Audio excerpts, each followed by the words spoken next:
देखिए दोस्तों, अगला सवाल ये है, एक ठोस घनाभ की भुजाएं क्रमशः 72 सेंटीमीटर, 75 सेंटीमीटर तथा 135 सेंटीमीटर है।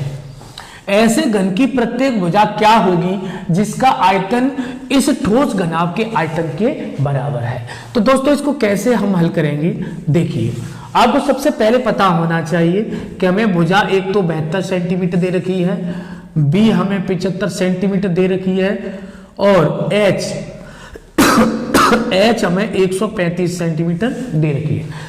तो दोस्तों अब आपसे पूछा गया है कि एक तो कंडीशन दे रखी है कि जो घन का आयतन है, घन का आयतन बराबर घनाभ का आयतन,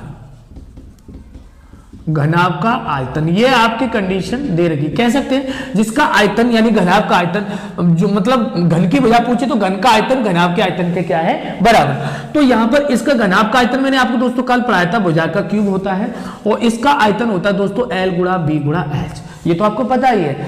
अगर हम दोस्तों यहां से अगर हम ये हटाएं तो यहां से क्यूब रूट इधर लग जाएगा L गुणा B गुणा H पर, ठीक है। अब आप दोस्तों इसकी वैल्यू आप पुट कर सकते हो। L की वैल्यू आपको पता है कितनी है, 72, और इसका पता है कितना है, 75, और H की वैल्यू आपको पता है कितना, 135 है, ठीक है। कि ये 9 3 27 हो गया और ये 125 अब बिल्कुल बाहर निकल आएगा। तो इससे तो 2 बाहर निकला और 9 3 27 से 3 बाहर निकला और इस 27 से भी 3 बाहर निकला और 125 से 5 बाहर निकला, ठीक है। आप ये कर सकते हैं, ठीक है। 5 दूनी 5 3 15, 15 3 45 दूनी 90, यानी कितना दोस्तों हमारा जो भुजा कितनी सेंटीमीटर की निकल के आ जाएगी, 90 सेंटीमीटर। हम भुजा ही तो ज्ञात कर रहे हैं, तो ये घन की भुजा आ जाएगी 90 सेंटीमीटर। यानी इसमें विकल्प आपको कौन सा है दोस्तों, तो इसमें विकल्प बी है दोस्तों। तो आप देख सकते हो बहुत अच्छे सवाल हैं और आगे लेके चल रहे हैं। तो दोस्तों हमारी अगर आपने अभी तक घन की वीडियो नहीं देखी है तो इसका लिंक डिस्क्रिप्शन में दिया गया है, उसको आप जाकर के देख सकते हैं, तो घन भी समझ में आ जाएगा। चलिए दोस्तों चलते हैं अगले सवाल की तरफ। सवाल देखते हैं हम। 10 मीटर गुणा 5 मीटर विमाओं वाले कमरे में रखी जा सकने वाली सबसे लंबी छड़ की लंबाई कितनी होगी। यानी हमें जो सबसे लंबी छड़ कहां रखी जा सकती है वो आप समझ लें। जैसे दोस्तों ये हमारे घनाभ के आकार का ये कमरा है और सबसे लंबी छड़ यहां से लेकर के यहां तक रखी जा सकती है और इसे हम कहते हैं डायगोनल यानी विकर्ण कहते हैं। तो दोस्तों सबसे पहले आपको ये सारी भुजाएं पता होना चाहिए। यानी L बराबर हमें 10 मीटर दे रखा है और B बराबर भी हमें 10 मीटर दे रखा है और H बराबर हमें दे रखा है 5 मीटर, ठीक है। ये आपको पता चल गया। अब सबसे लंबी छड़ जो रखी जाती है वो विकर्ण में रखी जाती है, यानी L² plus B² plus H²। तो दोस्तों आपको क्या करना है, इसकी वैल्यू आपको दे रखी है 10 का वर्ग प्लस 10 का वर्ग प्लस 5 का वर्ग। तो दोस्तों आप देखोगे ये कितना हो जाएगा 100, ये कितना हो जाएगा 100 और ये कितना दोस्तों हो जाएगा 25। यानी कुल मिलाकर के इनको जोड़ेंगे 200 225 हो जाएगा और ये कितने का होता है, 15 का स्क्वायर रूट होता है, ठीक है। तो कितनी सेंटीमीटर की लंबी छड़ की लंबाई निकल के आ गई, 15 सेंटीमीटर। सॉरी सेंटीमीटर नहीं होगा दोस्तों, किसमें होगा, मीटर, ठीक है। तो आपका आंसर यहाँ पर देख सकते हैं कौन सा है, बी, 15 मीटर की छड़ की लंबाई होगी, ठीक है। चलते हैं दोस्तों अगले सवाल की तरफ। देखिए दोस्तों ये सवाल है, एक 6 मीटर लंबी और 4 मीटर चौड़ी टंकी में 1.25 मीटर गहराई तक पानी भरा है, भीगे पृष्ठ का क्षेत्रफल कितना होगा। तो दोस्तों पहले इस सवाल को हम समझ लेते हैं कि जैसे मान लो अगर हम बात करें 4 मीटर ये आपकी 6 मीटर लंबी, ये 6 मीटर इसकी लेंथ है यहां से यहां तक और इसकी चौड़ाई है 4 मीटर, ठीक है। और इसमें क्या है, एक इतना सा पानी भरा है, ठीक है, इतना सा पानी भरा है, यानी 1.25 मीटर पानी भरा हुआ है, ठीक है। अब दोस्तों हमें पृष्ठ ज्ञात करना है, तो इतना जो हिस्सा जो भीगेगा इसके अंदर, और जब भीगेगा तो क्षेत्रफल ही तो भीगेगा इस तरह से, क्षेत्रफल तो चौकोर क्षेत्रफल इस तरह से भीगेगा, तो उसका हमें क्षेत्रफल ज्ञात करना है। और इतना क्षेत्रफल ज्ञात करने के लिए टोटल सरफेस एरिया, तुम कह रहे सर इसका भाई जितना पानी होगा उसी का तो पूरा एरिया हम ज्ञात करेंगे। तो दोस्तों सबसे पहले आपको क्या करना है कि लेंथ कितनी दे रखी है हमें, 6 मीटर, और वृत्त यानी इसकी चौड़ाई कितनी दे रखी है, 4 मीटर, और इसकी ऊंचाई दे रखी है 1.25 मीटर। हमको इसका भीगे पृष्ठ का क्षेत्रफल ज्ञात करना है, यानी TSA ज्ञात करना है, जो कि होता है 2LB plus BH plus HL होता है, ठीक है 2।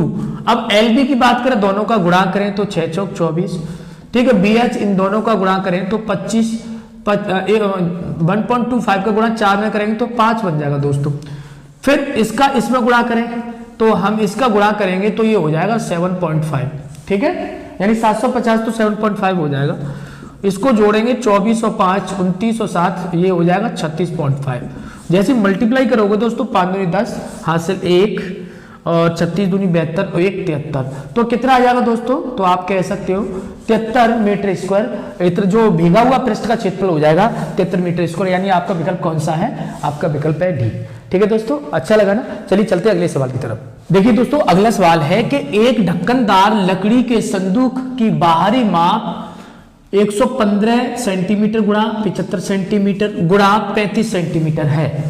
लकड़ी की मोटाई दे रखी है 2.5 सेंटीमीटर या 2.5 सेंटीमीटर है, तो लकड़ी का आयतन घन सेंटीमीटर में ज्ञात करो। तो दोस्तों आप ये देखोगे कि ये एक संदूक बनाया गया है, ढक्कनदार संदूक है, यानी ये संदूक बनाया गया है और इस लकड़ी की मोटाई इसमें दे रखी है। ठीक है, ये लकड़ी की मोटाई है, ये 2.5 मीटर मोटाई है। ठीक, तो दोस्तों आपको क्या करना है, इसकी लंबाई चौड़ाई ऊंचाई दे रखी है, यानी संदूक की अगर लेंथ की बात करें तो ये 115 सेंटीमीटर दे रखी है और इसकी जो चौड़ाई है, इस तरह से जो संदूक बनेगा, ये जो संदूक बनेगा दोस्तों इस तरह से ये संदूक बनेगा, इसकी ये 35 सेंटीमीटर है और ये है 75 सेंटीमीटर। ठीक है दोस्तों, ये दे रखा है। तो दोस्तों सबसे पहले हम क्या करेंगे कि उसकी आंतरिक माप ज्ञात कर लेंगे। जो आंतरिक माप यानी केवल यहां से इतना हिस्सा कम करके आंतरिक माप, इसका आंतरिक माप ज्ञात कर लेंगे। ठीक है, तो हम दो काम कर सकते हैं कि एक तो हमें पहले तो बाहरी आयतन ज्ञात करना पड़ेगा, फिर आंतरिक आयतन ज्ञात करना पड़ेगा।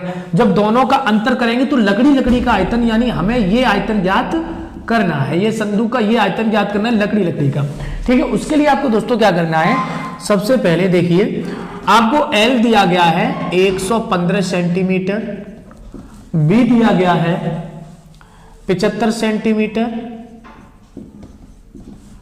C दिया गया है 35 सेंटीमीटर।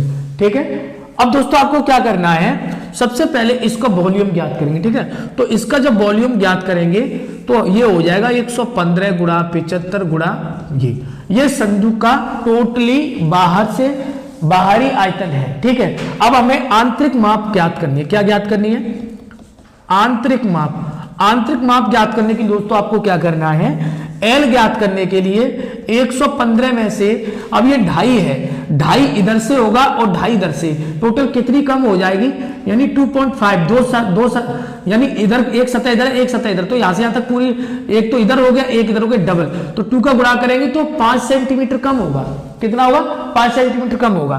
तो इसमें से 5 हम कम कर दें दोस्तों, तो आप ये कहोगे ये तो रह जाएगा 110। अगर इसी तरह से 5 उसमें से 75 में से 5 कम करें तो कितना रह जाएगा? 70। इसी तरह से ऊंचाई में से 5 कम, ऊंचाई यानी ये जो h है, ऊंचाई में से 5 करें तो 35 में से 5 कम किया तो 30। अब ये दोस्तों ये आंतरिक का ये निकल के आया, लेंथ जो निकल के आई है, यानी ये 110 ये निकल के आ गई। ठीक है, और ये आपकी 70 निकल के आ गई और ये यहां से यहां तक जो रह जाएगी वो 30 निकल के आ गई। इसका आयतन हम दोस्तों निकालेंगे, ये B1 हो गया, ये B2। अगर इसका आयतन दोस्तों निकालें तो आप ये कहोगे 110 गुणा 70 गुणा 30, ये हो जाएगा दोस्तों। अब आपको क्या करना है, ये समझ में आपकी अच्छी तरह से आ गया होगा। अब आपको क्या करना है दोस्तों कि अब जब संदूक का हमें लकड़ी का आयतन निकालना है तो इस पूरे जो बाहरी आयतन में से आंतरिक आयतन को हम क्या करेंगे, घटा देंगे। तो हमें निकालना है लकड़ी का आयतन, लकड़ी का आयतन। तो लकड़ी का आयतन ज्ञात करने के लिए दोस्तों V1 में से V2 क्या कर देंगे दोस्तों, हम घटा देंगे, यानी इसके आयतन में से 115 गुणा 75 गुणा 135 माइनस ये घटा देंगे दोस्तों आपका 110 गुणा 70 गुणा 30, ये घटा देंगे दोस्तों। तो अब आप इसको हल करें दोस्तों, जब आप हल करेंगे तो ये कैलकुलेशन आपकी ये आ जाएगी 3,01,875 और इसको आप हल करोगे तो ये आ जाएगा 2,31,000। ठीक है, अब आपको दोस्तों इसमें से क्या करना है, इसे घटाना है। तो इसे इसमें से घटाओगे 5, इसे इसमें से घटाओगे 7, इसे इसमें से घटाओगे, यहां से घटाओगे, इसे इसमें से घटाओगे तो 8। ठीक है, और ये बचेगा 0, एक में से 1 घटाओगे 0 और इसमें से घटाओगे तो ये 30 में से और 23 घटाओगे तो कितना बचेगा सर? तो इतना आपका घन सेंटीमीटर आपका आयतन आ जाएगा। किसका आ जाएगा? तो आप देखिए कौन सा है ये। दोस्तों ये कैलकुलेशन मैंने हल करके आपको बता दिया, समय खर्च होता है तो आप इसको हल कर सकते हो। तो आपका आंसर कौन सा दोस्तों हो जाएगा? सी आंसर हो जाएगा। चलिए दोस्तों चलते हैं अगले सवाल की तरफ। देखिए दोस्तों ये सवाल जो है बहुत मजेदार सवाल है। एक आयताकार कार्ड का साइज 20 सेंटीमीटर गुणा 14 सेंटीमीटर है, यानी 20 बाई 14 का एक कार्ड है। चारों कोनों से 2 सेंटीमीटर भुजा वाला वर्ग काटे जाते हैं, यानी चारों कोनों से 2 सेंटीमीटर भुजा का वर्ग काटे जाते हैं और कार्ड को मोड़कर एक खुला बॉक्स बनाया जाता है। तो बॉक्स का आयतन कितना होगा? तो दोस्तों सबसे पहले आपको क्या करना है, सबसे पहले ये समझ लेना है कि ये सवाल क्या कहना चाह रहा है। मान लो दोस्तों ये है, यानी इसकी जो लेंथ है वो 20 सेंटीमीटर है और इसकी विड्थ यानी जो चौड़ाई है वो 14 सेंटीमीटर। ठीक है, अब क्या किया गया है कि 2 सेंटीमीटर का ये 2 सेंटीमीटर ये 2 सेंटीमीटर इधर से एक आयत काटा गया, यहां से इसको काट दिया गया और 2 सेंटीमीटर का ये काट दिया गया। इस तरह से चारों कोनों से 2-2 सेंटीमीटर का एक वर्ग काटा जाता है इस तरह से। ठीक है, ये 2 सेंटीमीटर, ये भी 2 सेंटीमीटर, ये भी 2 है, ये 2, ये 2, ये 2। ठीक है, बात समझ में?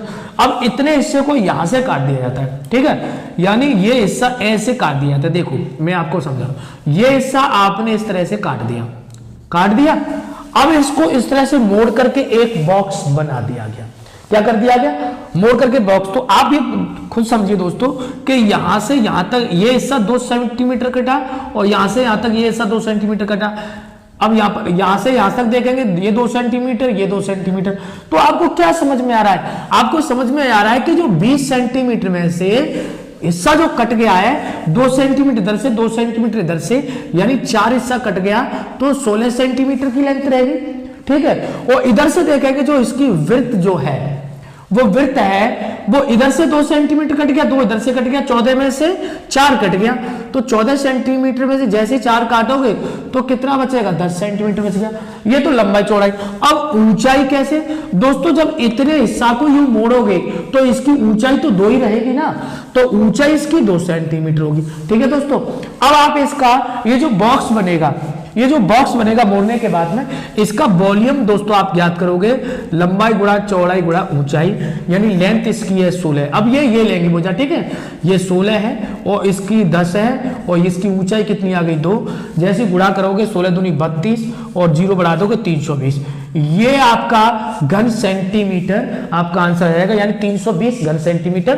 तो दोस्तों आपका कौन सा विकल्प है? तो आपका विकल्प है बी, 320 घन सेंटीमीटर। मजा आया ना दोस्तों? ऐसे सवाल है दोस्तों जो हर किसी एग्जाम में आपको मिलेंगे और एसएससी जीडी के लिए तो बहुत ही ज्यादा महत्वपूर्ण है। आगे जितने भी एग्जाम है, SSC CGL, SSC CHSL, SSC MTS, सभी एग्जामों के लिए ये हमारा जो वीडियो है बहुत महत्वपूर्ण है। तो दोस्तों ज्यादा से ज्यादा अपने दोस्तों में शेयर करिए और अगर आपने अभी तक हमारे चैनल को सब्सक्राइब नहीं किया है तो सब्सक्राइब करना नहीं भूलें और लाइक जरूर कर लें। चलिए दोस्तों चलते हैं अगले सवाल की तरफ। दोस्तों अगला सवाल है, एक घनाभ के 3 संलग्न पृष्ठों का क्षेत्रफल क्रमशः 120 सेंटीमीटर स्क्वायर, 80 सेंटीमीटर स्क्वायर तथा 96 सेंटीमीटर स्क्वायर है, तो उसकी लंबाई क्या होगी यदि वह सबसे बड़ी भुजा हो? यानी जो लंबाई है वो सबसे बड़ी भुजा है। तो यहां पर आप देखोगे सबसे बड़ी भुजा तो 20 है विकल्प में, लेकिन ऐसे आंसर टिक नहीं कर देना। ठीक है, आपको सबसे पहले क्या करना है दोस्तों? सबसे पहले आपको हमें जो दिया गया है पृष्ठ, लेंथ नहीं है ये पृष्ठ है, यानी S1 बराबर दे रखा है 120 सेंटीमीटर स्क्वायर, S2 बराबर दे रखा है 80 सेंटीमीटर स्क्वायर और S3 बराबर दे रखा है 96 सेंटीमीटर स्क्वायर। ये क्या चीज है? मैंने दोस्तों आपको बताया था कि ये जो पृष्ठ है मतलब किसी घनाभ, ये पृष्ठ जो है दोस्तों आप देखोगे कि कोई घनाभ है, इनके 3 पृष्ठ S1, S2, S3, ये 3 पृष्ठ है, इनके क्षेत्रफल है। ठीक है, तो ये है S1 into S2 into S3। ठीक है, अब आपको क्या करना है? इनकी वैल्यू यहां रख देनी है। तो ये 120, ये है आपकी दोस्तों 80 और ये है दोस्तों 96। अब आपको इसको सॉल्व करना है। हम इसे लिख सकते हैं 12 गुणा 10, यहां लिख सकते हैं 10 गुणा 8, 10 गुणा 8 और इसको लिख सकते हैं 12 × 8 = 96। यानी दोस्तों आपको पता लग रहा है कि एक भुजा 10, 1 भुजा 12 और 1 भुजा 8, यानी 12 गुणा 10 गुणा 8, ये बाहर निकल आएंगे क्योंकि डबल है, 12 डबल है, 10 डबल है, 8 डबल, तो इसको रूप से बाहर निकल आएंगे। तो यहां पर आप ये देखिए, अब ये जो मल्टीप्लाई है वो वॉल्यूम का है, यानी इसे हम ये कह सकते हैं L into B into H. क्यों कह सकते हैं? क्योंकि बोला गया कि सबसे बड़ी भुजा ही लंबाई होगी, तो सबसे बड़ी भुजा यहां पर कितनी होगी? 12 सेंटीमीटर। तो आपका आंसर कितना दोस्तों हो जाएगा? 12 सेंटीमीटर, यानी विकल्प सी हो जाएगा। दोस्तों मजा आया ना?